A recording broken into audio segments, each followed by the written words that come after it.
സ്കൂളിൽ നിന്ന് നിങ്ങൾ ആദ്യം ഒരു പാഠം പഠിക്കുകയും പിന്നീട് പരീക്ഷ എഴുതുകയും ചെയ്യുന്നു. എന്നാൽ ജീവിതത്തിൽ ആദ്യം നിങ്ങൾ പരീക്ഷണങ്ങൾ നേരിടുകയും പിന്നീട് അതിൽ നിന്നും പാഠങ്ങൾ പഠിക്കുകയും ചെയ്യുന്നു. സ്നേഹബന്ധം നിലനിർത്തണമെന്ന് ആഗ്രഹിക്കുന്നവർ തെറ്റുകൾ ക്ഷമിച്ചിരിക്കും. ബന്ധങ്ങൾ ഒഴിവാക്കാൻ ആഗ്രഹിക്കുന്നവർ ചെറിയൊരു തെറ്റിനായി കാത്തിരിക്കും. ദേഷ്യപ്പെട്ടിരിക്കുമ്പോൾ എടുക്കുന്ന തീരുമാനങ്ങൾ നടപ്പാക്കരുത്. ദേഷ്യം അടങ്ങിയ ശേഷം വിവേകപൂർവ്വം ചിന്തിക്കുക. ക്ഷമയും വിവേകവുമാണ് ദേഷ്യത്തിനുള്ള പരിഹാരം. മറ്റുള്ളവരെ നിങ്ങൾ വേദനിപ്പിക്കുമ്പോൾ ഒന്നോർക്കുക.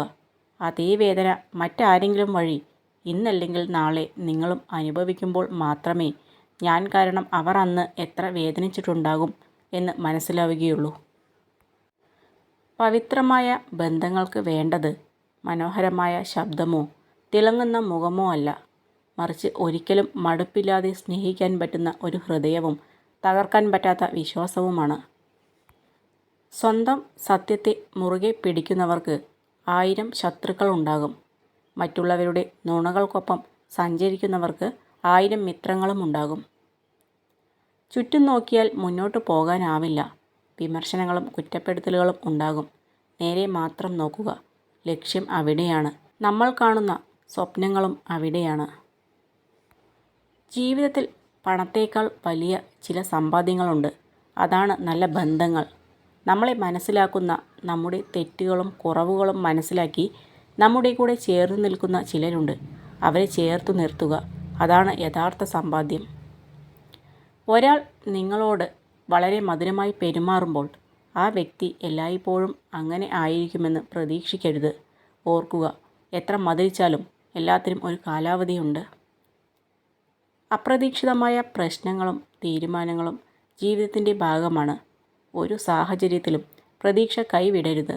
കാരണം രാത്രിയിലെ ഇരുട്ട് പകലിൻ്റെ വെളിച്ചത്തിന് വഴി മാറുക തന്നെ ചെയ്യും. ഭാഗ്യവും കഠിനാധ്വാനവും തമ്മിൽ വ്യത്യാസമുണ്ട്. ഭാഗ്യം നിങ്ങൾക്ക് എഴുതിയത് മാത്രമേ തരൂ. എന്നാൽ കഠിനാധ്വാനം നിങ്ങൾക്ക് എഴുതാൻ പോലും കഴിയാത്തത് നൽകുന്നു.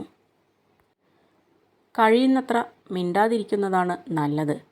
കാരണം ഒരു വ്യക്തിയെ കുറ്റകൃത്യം ചെയ്യാൻ പ്രേരിപ്പിക്കുന്നത് തന്നെ നാവാണ്. ജീവിതത്തിലെ ദുഃഖങ്ങളോർത്ത് നമ്മൾ വിഷമിച്ചിരിക്കുന്നതുകൊണ്ട് ഒന്നും മാറാൻ പോകുന്നില്ല. എന്നാൽ ഏത് അവസ്ഥയെയും തരണം ചെയ്യാനുള്ള മനസ്സോടുകൂടി ധൈര്യത്തോടെ മുന്നോട്ടിറങ്ങിയാൽ ജീവിതത്തിൽ മാറ്റങ്ങളുണ്ടാകും.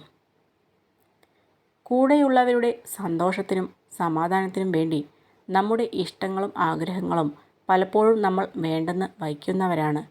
പിന്നീട് ഒരിക്കലും അത് നേടാൻ കഴിയാതെ നമ്മൾ ഉള്ളിൽ 1000 തവണ കരഞ്ഞിട്ടുണ്ടാവും. ഒരു കാര്യം ആലോചിക്കണം. ഇനിയും സ്വന്തം ഇഷ്ടങ്ങൾ വേണ്ടാന്ന് വയ്ക്കാൻ പോകുമ്പോൾ നമുക്ക് വേണ്ടി ആരും അവരുടെ ഇഷ്ടങ്ങൾ മാറ്റി വയ്ക്കുന്നില്ല എന്ന സത്യം കൂടെ ചിന്തിക്കണം. നിങ്ങളെക്കുറിച്ച് നിങ്ങൾക്ക് തന്നെ ഉണ്ടാകുന്ന നെഗറ്റീവ് ചിന്തകൾ മറികടക്കാൻ ശ്രമിക്കുക. സ്വയം പഴി പറയുന്നത് പൂർണ്ണമായും ഒഴിവാക്കുക. നിങ്ങൾ സിംഹത്തെ കണ്ടുപഠിക്കുക. ജീവിതത്തിൽ ചിലപ്പോൾ അല്പം പിന്നോട്ട് പോകേണ്ടി വന്നാലും വമ്പിച്ചൊരു കുതിച്ചുചാട്ടത്തിന് തയ്യാറെടുക്കണം.